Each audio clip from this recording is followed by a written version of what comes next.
So next, punta tayo sa limit. Okay? From ordinary, pre-existing, and the dreaded diseases.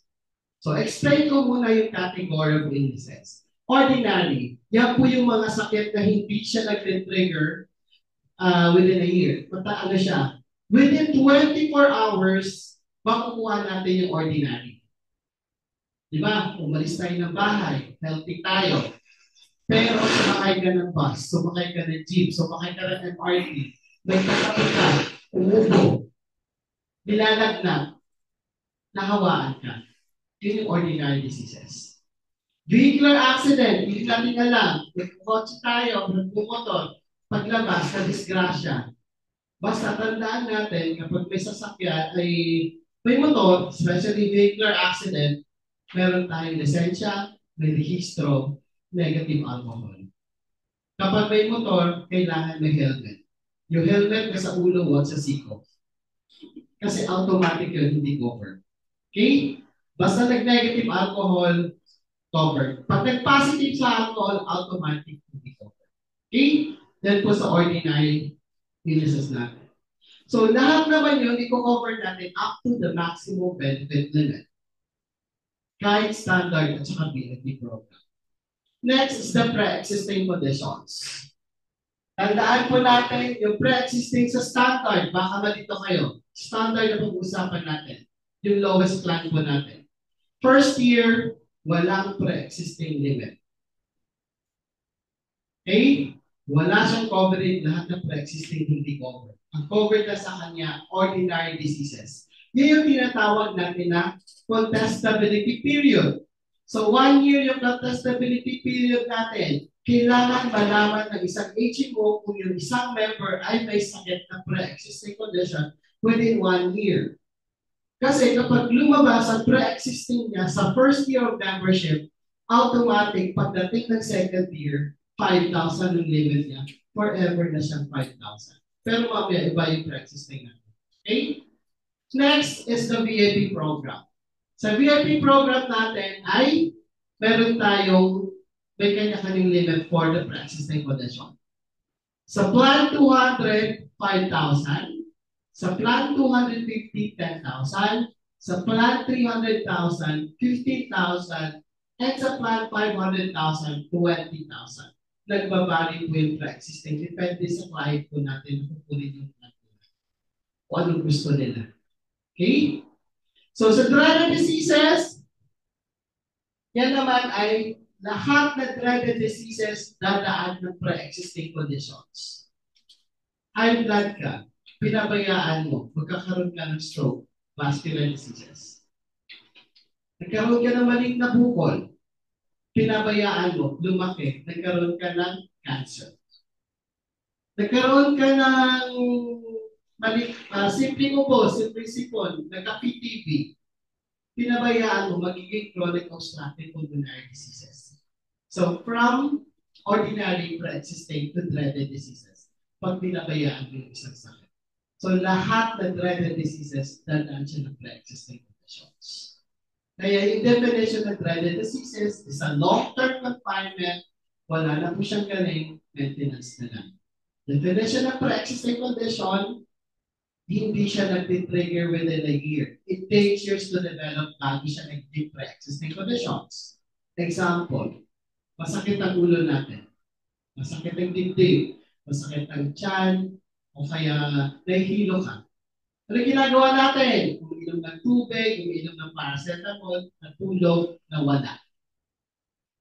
So ano gagawin? Pababayaan. Hindi nagpa-check up. Tama, di ba? Ginawa mo ulit within a year.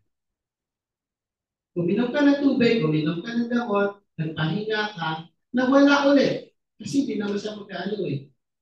Pero nag-start na yung pre-existing sa una mo pa nang naramdaman na sumakit na. Pero pagdating ng doctor, after a year, ano sasabihin mo? Ay, doc, first time po. Eh, yung time na yun, kumuha na siya ng file. Kasi may nararamdaman na siya. Ngayon, sasabihin niya sa doctor, ay, first time po. Kasi first time pa nagpa-check up. So, yung pre-existing, wala pa lang siya card, Nung umpisa pa lang na masakit na yung tiyan niya, masakit ang ulo niya, doon na yun na-develop. Dahil pinabayaan natin. So yun yung explanation na ibibigay natin sa client natin. Para at least maiintindihan niya na yung pre-existing. Pero ang pinaka-ideal talaga na gusto kumuha ng VIP program o saka ng individual plan, 35 years old below. Okay? Para at least po, kung gusto nila tumagal sa HMO, na malaki po yung limit nila. Yun yung pinaka-ideal na pwede kumuha. Okay? Next. Ito na yung pre-existing po natin. Yung unang example. Ang unang example natin, doon pa standard. Si client kumuha ng isang standard plan natin, which is 100,000. Ilang taon si client? 35 siya nung kumuha sa atin. Kaso nga lang, si client, 30 years old pa lang, may high blood na. So, si client, kahit hindi siya magpa-check up sa unang taon, kahit hindi siya magpa-check up sa pangalawang taon, lalabas at lalabas yung pre-existing niya. Kahit anong figure natin, pagpapacheck up siya sa doktor, syempre, sasabihin niya, ay first time ko. Pero hindi yan yung first time. Kasi, doon pa lang, pagdating niya ng 30 years old, meron na siyang high blood. So, automatic, yung pre-existing niya, hindi covered kasi ang kinuha niyang plan ay standard. Sa second year, kapag mag-enroll siya ulit, ibig sabihin, pag mag-renew siya sa Medicare, automatic 5,000 na lang pre-existing niya forever sa Medicare. Pero kung meron naman siya, like for example, ordinary diseases, vehicular accident, nagsusuka naman siya dahil naka-food poison siya, yun yung ordinary diseases. Okay? Yan yung unang example natin. Next example is, sige po. Yes, ma'am.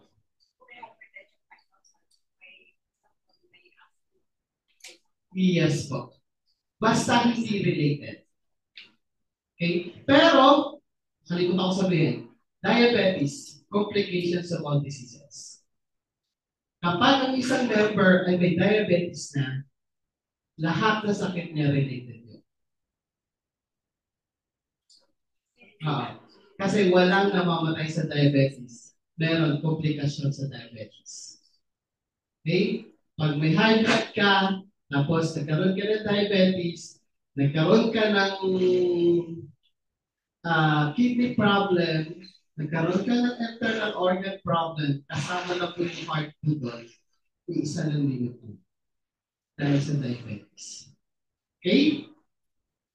Next example natin. Si member kumuha ng plan 300,000 sa atin.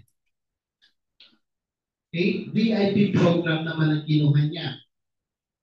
Ngayon, 30 years old siya, meron siyang pre-existing conditions. So, si member, kumuha ng plan sa atin at the age of 35. Pagkuha niya ng age of 35, din sabihin, meron siyang high blood. Ang covered sa kanya na pre-existing condition natin for 300,000 is 15,000. So, ibig sabihin, forever na yung kanyang high blood na 15,000. Ngayon, yes po, sige ma'am.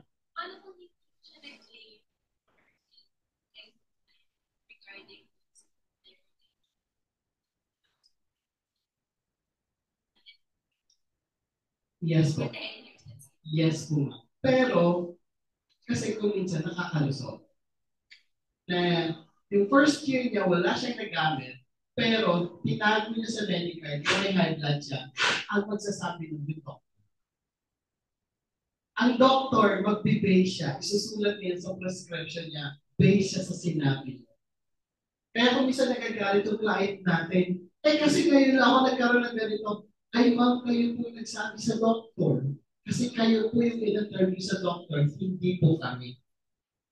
Kayo po nagbigay ng history sa doctor. Kung ano po yung history nyo, yun po yung nakikita ng doctor. Okay? Tapos sasabihin niya, kasi wala naman alam yung doctor. Ngayon po may alam yung doctor kasi sinabi niyo po sa doctor. Okay? Ma'am, kapag po, for example, hindi nakita yung hypertension niya from first year, second year, kasi hindi na-trigger, ibig sabihin, no, the third year, pwede siya magiging absolute maximum benefit rate. Yun po yung plan po. Yes po. Pero hindi lagi. Pero kapag wala po siyang maintenance. Pero kapag maintenance siya, automatic yun. 15,000 siya forever.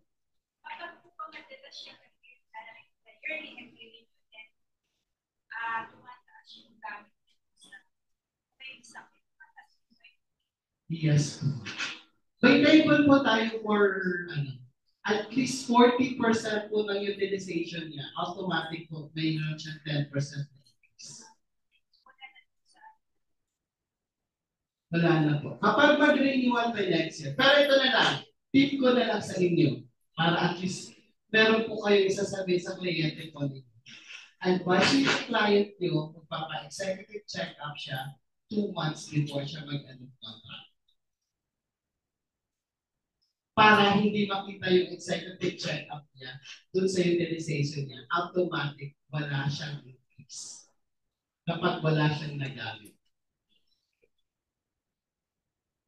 Tip na yun sa inyo ha.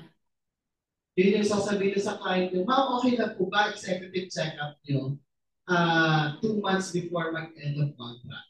Ngayon, depende yun sa month. Kasi meron tayong month na sobrang busy sa clinic, especially first quarter of the year natin at saka last quarter of the year natin.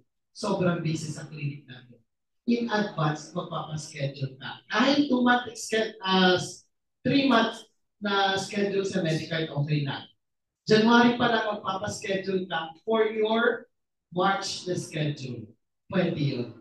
At least naka-schedule ka na on that day for your executive check-up. Ano na? Yes po.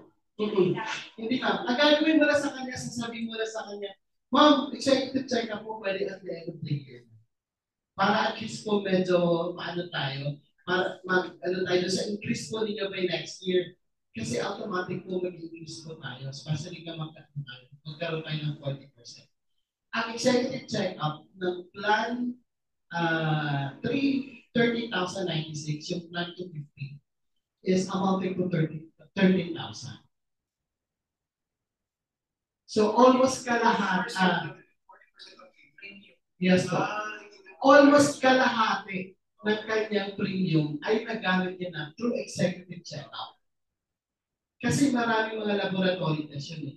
So automatic, may siya increase na 10%.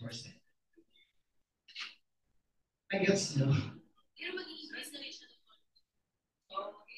As long as hindi mo makikita, yun, pag naggamit niya na, hindi na yung makikita by next year. Hindi po. Back to zero ulit yun. Yes. Hindi yung titingnan yung una niya nagamit. Kahit hindi na yung lumabas na sa utilization niya. Kasi utilization natin is 7 months. Diba? 7.5 months. Kailangan within 7.5 months, wala siyang nagamit o kaya wala siyang na-utilize. Automatic yun, wala siyang increase for next year. Okay?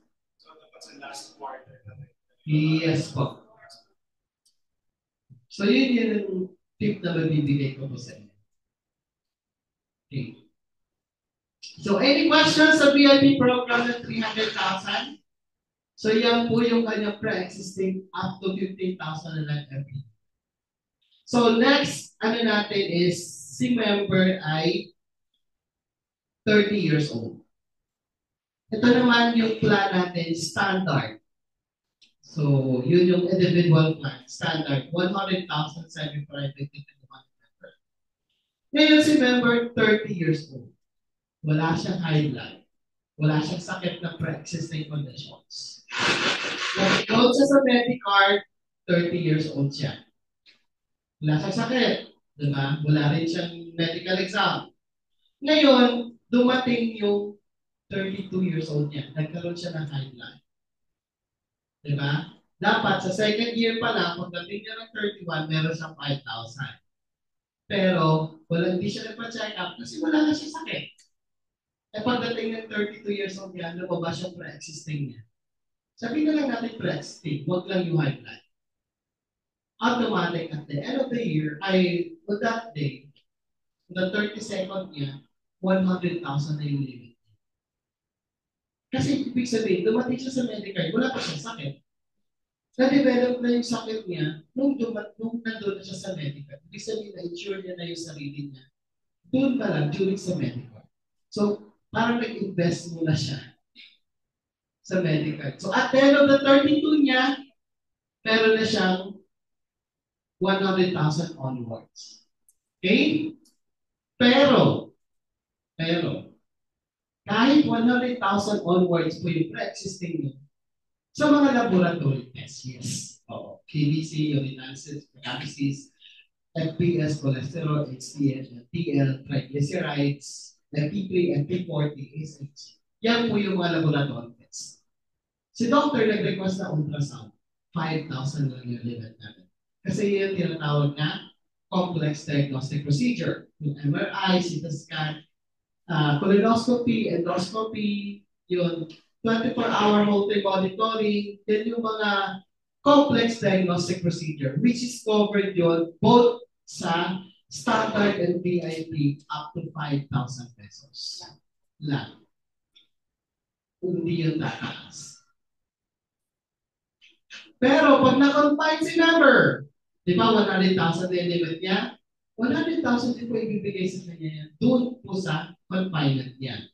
Basta lang may request si doctor na ultrasound, 5,000 limit. Pag may request si doctor na MRI, 5,000 lang yung limit. Yan po ay per disease. Bawat sakit. Okay? Next example ulit. Para at least paulit-ulit tayo ng example, alam din natin yung gagawin natin. Ang ginawa ulit ni member kanina, di ba, ang kanyang VIP 300,000. Pero 15,000 lang yung kanyang pre-existing forever. Kasi 30 years old siya, may high blood na siya. Na-include siya sa Medicare 35. Ngayon ito naman, na-include siya sa Medicare 30 years old. Ganun ulit. 32 years old, lumabas yung kanyang pre-existing conditions. So forever na magiging 300,000 yung kanyang limit. Doon sa pre-existing conditions. Okay? Kaya mas maganda kapag kung bago ka pumasok sa HMO, wala ka pang sakit. Kasi yun yung contestability period na binibigay ng isang HMO. Hindi lang naman sa medical, kundi lahat na HMO. So, ito naman. Si client kumuha ng semi-private 100,000 standard. Okay? Si client is 30 years old. Okay?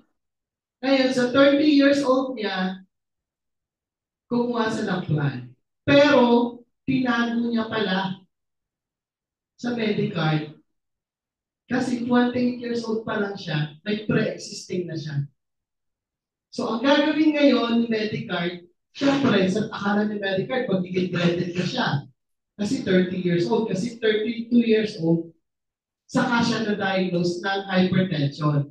Pero, nasabi niya sa doktor, 28 pa lang siya, may high blood na siya.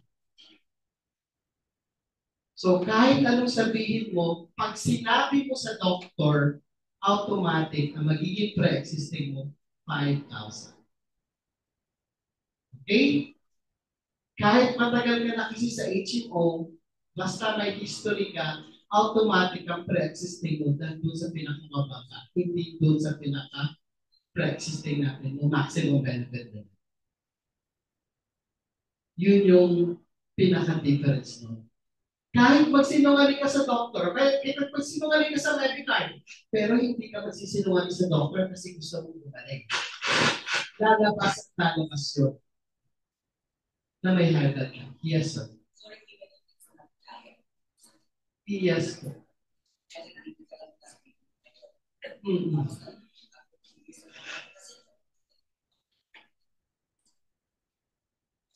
Basta sinabi mo po sa doctor, sir. Kasi, i-record yan ni doctor, ibig sabihin, tuwan-take ka pa lang, meron ka lang.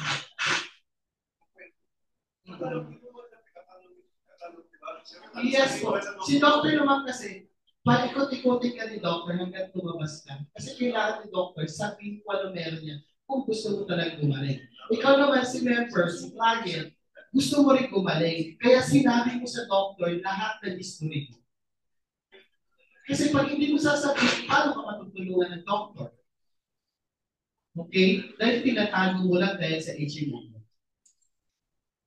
Yun yun. Kung gusto mo na hindi siya ma-record, pumunta ka sa ibang doctor. Yun nga lang, pag ibang doctor, tapos nag-request siya ng laboratory test, hindi mo gagamitin yung HMO kasi hindi ka cover. Kasi non-accredited. Okay? So, meron tayo ulit isang example, VIP program. Ganun ulit ang nangyari sa VIP naman. So, sa VIP, 30 years old pa lang siya, nag-enroll na siya sa Medicare. Tapos, 32 years old, saka siya nagpa-diagnose. Pero 28 pa lang, meron na siyang history. So, automatic, ang magiging pre-existing niya up to 50,000 pesos. Hindi maximum benefit. Okay?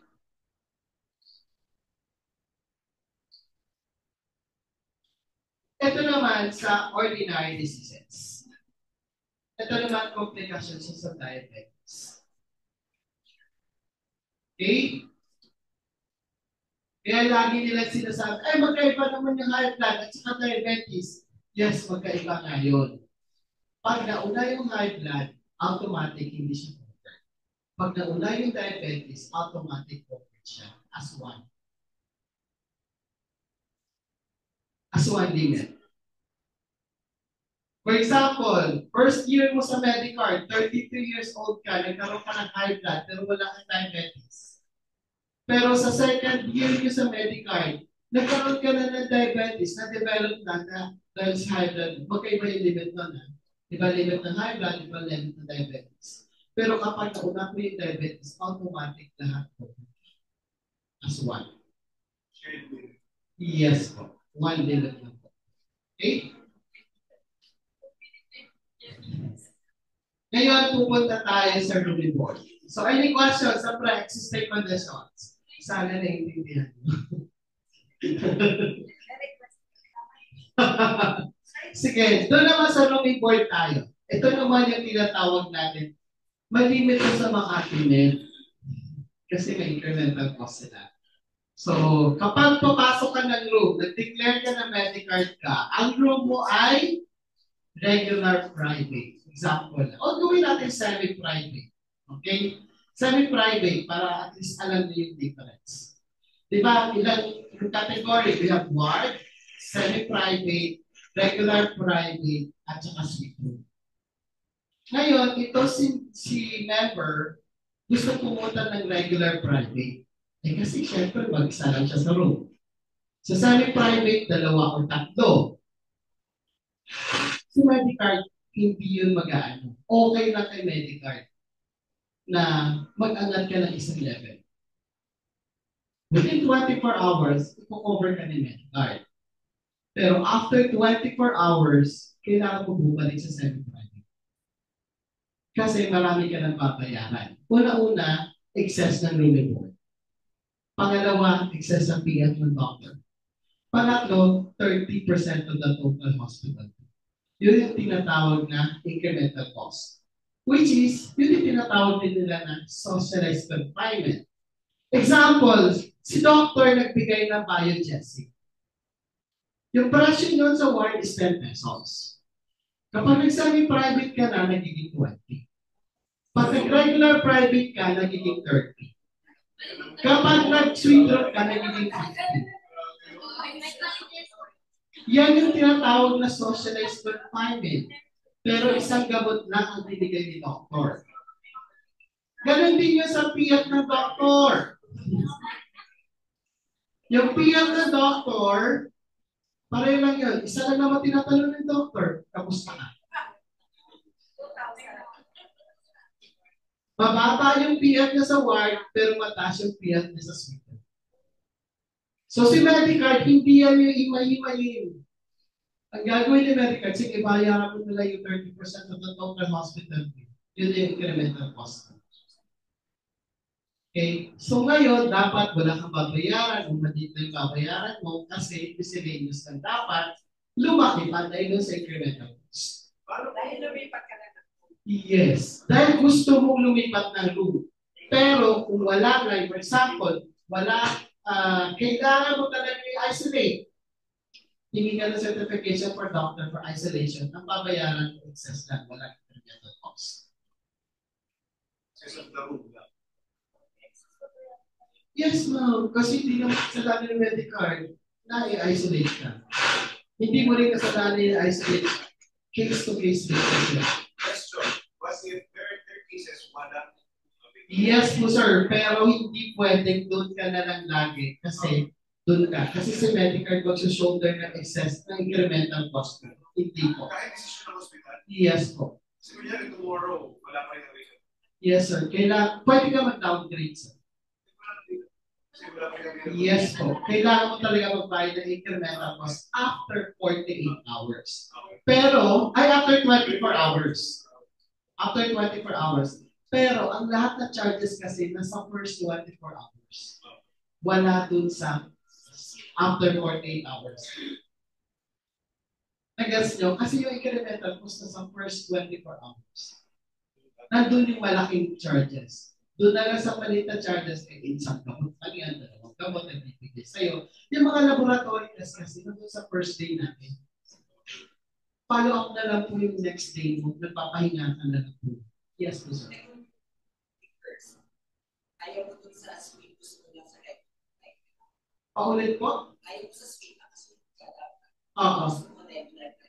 Wala naman yung wala namang ibabalik sa'yo. Sir, nakalagay yung downgrading. Hindi naman sir ganito yun. Alam niyo kung bakit? Kasi po, hindi naman ibabalik yung hospital sa Medicard yun. So, hindi rin namin ibabalik sa kliyente. Okay. Mapasasalamat na lang po si Medicard sa inyo dahil nag-downgrade kayo. At least, bumaba po yung professional fee na babayaran ng Medicard. At least, hindi siya tataas masyado yung utilization. Kasi nag-downgrade ka. Yun yung one example. Okay? Basta, ginusto mo, at saka gusto mo talaga dun sa room na yun, kailangan mo magbayad ng malaki. Yun yung pinaka-ano. Okay? So, ito na yung pinaka-benefits natin sa standard at saka VIP. Meron tayong preventive, outpatient, inpatient, at saka emergency care. So, meron din tayong additional benefits. So, preventive natin, so standard natin is annual physical exam. Pag nasa Metro Manila po yung member natin, automatic sa medical clinic lang tayo pwede magpa-APE. Pero kapag outside Metro Manila, meron tayong mga designated APE accredited. Ang gagawin po nila, ang gagawin nyo ay magpa-email kayo sa OPD natin. OPD approval kapag individual and family. Okay? Pag sa group account, iba naman yung email po ninyo. Doon naman yan sa APE coordinator ng company. For example, sige, halo ko na yung corporate. Si corporate nag-request ng on-site. Kailangan may minimum 100. Doon ka mag-email sa APE coordinator. Pero kung VIP, o kaya sabihin natin standard, kapag kung nandito sa Metro Manila, automatic, diretso ka na sa clinic natin. Magpapaschedule ka. Okay? Yun yung natin. Pero kapag outside Metro Manila, magpa-APE, mag-email ka sa OPD approval natin. Hingi ka ng, sabihin natin, ilalagay mo yung address ng member kung nasaan siya. Tapos ilalagay mo kung yung medical number niya at saka yung full name niya kung anong plan na meron siya. Kasi babalikan na kayo ng AP letter ng OPD natin. Pag isa lang, okay lang yun. Okay? Kapag meron ka naman na mas marami, but more than 10 na sa AP coordinator. Ganon din po sa VIP program. Ang VIP program natin, kapag sa medical clinic po ay by schedule. Pero kapag nasa province, for example, wala tayong medical clinic, ang gagawin po nun for reimbursement, pero base lang din kung magkano yung medical plan. For example, yung plan ng kanyang executive check-up is 5,000 lang. Tapos ang executive check-up siya dun sa province ng more than 10,000. 5,000 lang yung marireimburse sa medical. Ito lang yung kanyang executive check-up. Hindi yung buong 10,000 for reimbursement. Kung gusto niya talaga magpa-executive check-up, kung gusto naman lang niya magpa-APE, pwede lang yun para wala siyang babayaran. Kahit naka-VIP program siya. So, yan po yung coverage natin for the standard program. Ngayon, ano natin is, after na preventive, meron tayong tinatawag na outpatient care. Ito naman, yung regular check-up natin sa doctor na hindi naman natin kailangan mag-find. Lahat po na sasabihin ko ay subject sa pre-existing condition limit nila. Pero kung hindi naman pre-existing, ordinary diseases siya. Depende po doon sa diagnosis po ng doctor. Always po nagsasabihin na sa client, ma'am, sir, our contract start with the diagnosis. No diagnosis, no approval po tayo. Okay? So, referral to specialist is covered except for neurodoctors. Kahit sa HE mo sa pumunta, kahit pagtatambling-tambling siya, wala. Okay? So, treatment of minor injury, X-ray laboratory examinations, subject to pre-existing conditions, ENT problem, ganun din po. Yung PT natin at saka speech therapy, standard po yan, 10 sessions. Pero hindi kasama yung development. Yung speech therapy natin is for stroke persons na. Hindi pwede yung may ADHD. So, laser treatment, 20,000 pesos. Kung meron naman sa glaucoma, subject to pre-existing conditions, MBL po tayo. Sa lahat ng buntis, pwede lang po sa VIP program. Pag-check up. Pag sa clinic, unlimited, pero pag outside, 30% discount na tayo.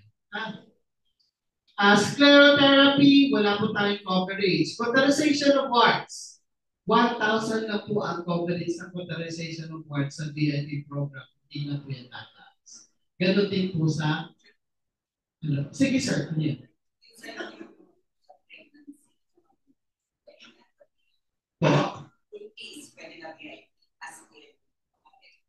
Regular check-up po ng buntis po. Pero kapag mayroon na yung complications hindi, sa medical clinic na po pwede na. Freestanding lang. Hindi po. Hindi po. Tapos hindi kasama yung laboratories. Hindi po. So, yung laboratories kasama lang sa FSC lang. FSC lang, 30% discount. 30% discount. Yun lang po yun sa FSC. Kasi hindi naman siya sakit. Yun yung number one. Next, sclerotherapy, hindi rin po siya covered. Allergy testing, wala din po silang coverage. Ngayon, first dose of anti-tetanus, wala coverage ng anti-rabies ang VIP at saka yung standard. Ang meron lang sa kanila, anti-tetanus, which is first dose na. Up to 1,000 pesos. Hindi po. Okay? Tuberculin test, wala rin coverage. Pero meron tayong consultation ng psoriasis, chronic dermatosis and scabies. Okay? Yung po yung sa outpatient care po natin. Especially po sa mga medicine ay hindi rin po covered. Ngayon, sa room and board tayo. During confinement, kailangan mag-declare ka ng medical ka. Pero kung minsan kasi, pagdating natin sa, hindi naman minsan, lagi tinatanong ng hospital na kung may HMO ka. Wala kang HMO, so babayaran ka agad ng cash. Okay?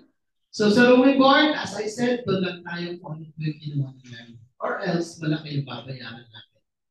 Use of operating room, lahat po yan subject to pre-existing conditions. Okay? So lahat po ng services natin subject to pre-existing conditions. Ngayon, after 24 hours na makonfine po si member, si liaison officer po ay pupunta po dun sa member natin. Explain niya kung anong meron coverage si member, and at the same time, sabihin lang sa member natin, kunin na po yung number ng liaison officer para hindi na kayo tatawagan. Kasi po, kayo rin po yung nahihirapan.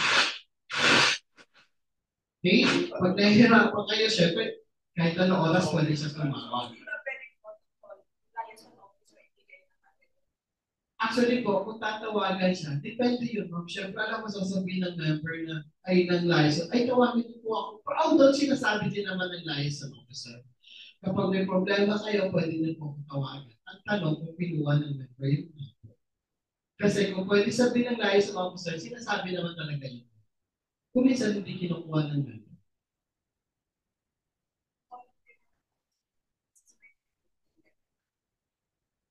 Oh, pero kung minsan kasi, nakakalimutan nila. Kung nasaan na yung number. Oh, di ba ma'am? Kahit ikaw po eh. So, yun lang po yung ano natin. Advice nyo lang sila. Okay? So, pero wag naman yung 24/7 tawagin yung license officer. Office hours naman. Masyado naman yung ano. Kasi, pa, yes po. Pag emergency, pwede naman sila tumawag sa call center. 24/7 naman yung call center. Okay? So, medicine na ininom po nila during confinement, i-cover po natin. Dressing sutures kung may sugat, threshold blood at saka blood transfusion, i-cover din po siya natin. And ICU as charge po tayo. Basta may digit pa po yung member. Chemotherapy, radiotherapy, standard po yan sa both po, standard and VIP program. We will cover up to 10 sessions. So, admission kit or rebag, ibinibigay po yan during confinement. So, as I said po, within 24 hours, pupunta po yung liaison officer natin para at least mag-explain po ng benefit po ni member. Ito na po yung sinasabi ko sa inyo. Lahat ng modern therapeutic procedures, yung po yung mga laser. Kasama na po yung pag-laser ng mga kidney stones, gallbladder stones. Ang coverage po natin is 20,000 pesos subject to pre-existing conditions. Ngayon, baka magtanong ulit yung member, ay, hindi na po ako ng-kidney stones. Tandaan po natin, yung kidney stones, natin siya 0.4 millimeter a year. So, alam ng doctor kung ilang taon na po yung stones mo. Kaya hindi ka pwede magsinungaling. Ibig sabihin, bago ka dumating sa Medicard, meron ka na, pag umabot na yan ng centimeter. Kasi 0.4 millimeter lang po ang laki ng stones every. Siyempre po, hindi natin yung maramdaman na yung maliit pa lang, gabubo pa lang. Lalaki yan at mararamdaman natin yung pag lumaki na siya. Pag umabot na siya ng centimeter. Okay? So, yun po yung explain po natin. So, lahat po na complex diagnostic procedure, yung sinabi ko po kanina, i-cover natin up to 5,000 pesos. Both po yun sa PID at saka standard. Mga new diagnostic, mga bagong labas ng science, okay, bagong inventions, cover yun kahit sa HMO standard po yun, 5,000 pesos na yung coverage natin. Yun po yung sa inpatient po natin. Kung may questions po kayo, pwede na kayo magtanong ulit. Ngayon, emergency care. Huwag kayo magalit kapag yung si medical, hindi nila yung emergency care po ng isang members. Una-una, pag pupunta po tayo sa ER, kung minsan, di ba sabihin natin, ay, 3 hours pa lang ako, but 30,000 na yung video. ay masakit ang ulo kung bakit in-x-ray ako sa paa. Diba? Masakit ang tiyan ko, bakit in-x-ray ako sa ano? Hindi related. Diba? Kasi yun sinasabi ni Medicare na unusual charges. Yung unusual charges, pag CR ka, protocol yon from head to foot, titingnan ka ng doctor. Hindi yung kung saan ka lang nag-complain. Kaya wala po masyadong specialista na, isang specialista lang nag-check sa inyo. Mostly po doon ay GP ang nag-check sa ER. Kasi from head to foot, titingnan. Kaya nagre-reklamo ka, masakit ang paa mo, pero in-x-ray ka sa ulo. Masakit ang tiyan mo, pero in-x-ray ka kung saan-saan. Kasi nga, lahat yung titingnan. Pero kung accredited naman ang napuntahan ninyo, tapos talagang emergency naman talaga, we will cover the doctor services, medicine during confinement. Ngayon, kung meron kang oxygen or fluids, and dressing and plaster kapag may sugat, x-ray laboratory kapag may request po yung doctor. Subject lahat yan sa pre-existing conditions. Pero pag hindi naman po accredited na napuntahan natin hospital, 80% of the total hospital fee ang babayaran natin, up to 30,000 pesos. Pero yung professional fee ng doctor, based po siya sa Medicare relative value. So, example, si doctor nililingan ng 1,000, pero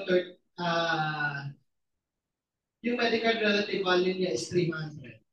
So, 300 ang babalik namin sa inyo, hindi yung 1,000. Okay? Ganun din, pag outside the country, 100% ng hospital bill up to 30,000 pesos, pero Philippine peso na po ibabalik namin sa inyo, hindi na numbers. Okay? Ngayon, another reimbursement natin, ambulance. From accredited to accredited, up to the maximum benefit limit, from non-accredited to accredited. We will cover up to 2,500. Okay? So, alam ko may additional pa to na benefits po yung VIP program. Additional po, yan yung dental po natin. So, kapag sa standard tayo, once a year. Yung consultation unlimited, may tooth extraction tayo, pero hindi kasama yung molar. Kapag may surgery, hindi kasama. Yung ordinary, bunot lang po yung cover natin kahit lahat na ipin mo okay lang. Wala kang difference. Temporary fillings, unlimited po yun. Kahit po may sira dyan, basta temporary fillings na. Pero kapag kung yun naman sa VIP program, meron tayong tinatawag na life cure. So, depende yun. Kapag flat 200, alam ko 1 surface. Pag flat 250, 2 surface. Okay? Ang bilangan ko sa doctor ay hindi per teeth, per surface. 1, 2, 3, 4 surface. Pag 5, molar sa gitna. So, 2 surface po, 1 surface po yung sa tooth. Okay? Lahat naman na consultation natin, kasama na po yung buntis, ay cover natin doon sa dental po natin. So, additional, alprobocazole, both po is standard and VIP, we will cover up to the maximum benefit limit. Sa alprobocazole po, kailangan lang natin ng police report. Kung walang police report, tapos mag-isa ka na, may nangyari po sa inyo, o kayo na-aksidente ka, basta magkwento ka lang. Tandaan mo, ano yung kwento mo, yun yung coverage mo. Kaya gandahan mo yung kwento mo, pag hindi mo maganda, bahala po kayo. Okay? So, alam niyo na kung nagagawin yung kwento niyo. Kasi si Medicare, doon lang yung magbabase sa kwento niyo. Kasi para lang meron kaming ebidensya na yan yung sinabi mo. Pero kapag hindi maganda, so, ikaw na nagsabi mo. Okay? So, napapansin niyo, may Assist America. So, Assist America is, parang ambulance siya. Kahit sa Pacific Ocean ka, basta 150 meters away from your home, pwede ka nilang bibigyan. Example, sa Antarctica ka. Okay? medyo masama yung pakiramdam mo, na stroke ka, pwede ka pick upin ng Assist America papunta sa pinakamalapit na hospital. Pero syempre, free yung pag-pick up sa'yo. Pero pagdating mo ng hospital, babayaran mo. Kasi ang Assist America, pick up lang sila, hindi kasama yung hospital. But 150 meters away from home. For example, taga-Norte ka, nasa Boracay ka, wala masyadong ambulance, pwede ka tumawag sa Assist America. Makikita mo yun sa booklet natin. Yung number ng Assist America. Alam ko, may nakagamit niya dito sa Pilipinas. Nasa Indian Ocean siya. Pinick up siya, taga Philippine Daily Inquirer. Pinick up siya doon sa Indian Ocean, papuntang India mismo. Ng chopper. Yung Assist America. 3 yun kapag may Assist America. Okay? So, doon din po sa VIP natin, meron tayong Lifeline Rescue 191 for Metro Manila. So, yan lang po yung accredited natin na ambulance. So, kapag something happen, pwede kayo tumawag po sa Rescue 190. Okay? So, pipick upin po kayo. Tsaka wala na kayong babayaran doon na care of bills sa medical. So, yan naman, advice natin sa client po natin na yung card po natin ay hindi na po siya health card. Pwede rin siya gawing discount card. Meron tayong mga perks, kahit kayo po kung sino po yung Medicard sa inyo, pwede nyo yung gamitin. Check po natin sa website po natin yung mga latest perks po natin. Kasama na po yun yung mga sa salamin po. May mga hotels pa po tayo and restaurants. Okay? Na pwede po ninyong gagamitin. So, yan po yung additional benefits po natin. So, ulitin ko lang, ang full achievement po natin, meron tayong preventive, outpatient, inpatient, emergency care, and additional benefits. Sige po.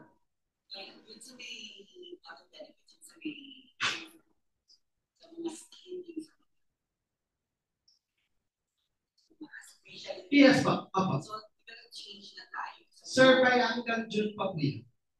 So currently. Currently, pwede pa po siya. Okay? Any questions? Tapos na lang siya. Tapos na rin tayo. Sige po. What if you tayo na-confine because of Opo. and then during the confinement, nag-demo siya paano nag-divide yung charges? Ayun, good questions. Pagpasok niya, ang room niya, matcha-charge yung room niya. Tapos, ang keystone niya, kung magkano yung limit niya. Like for example, yung pre-existing niya 5,000, separate limit yung kanyang keystone, 5,000 na. Pero yung kanyang room reward, tsaka piyat ng doctor na pneumonia, ay doon po sa limit niya sa pneumonia. Pero yung nepro niya, limit nila up to 5,000 na sa limit. Pero kung yung member, pumasok high blood, tapos yung high blood na yun, natumpa siya, nabagok ang ulo niya. Pero yung pagpasok niya dahil sa high blood niya, doon ang report niya sa PEC niya, hindi sa ordinary diseases. Okay? Yan na po yung last natin. Any questions? Okay? Thank you. Alright, thank you po.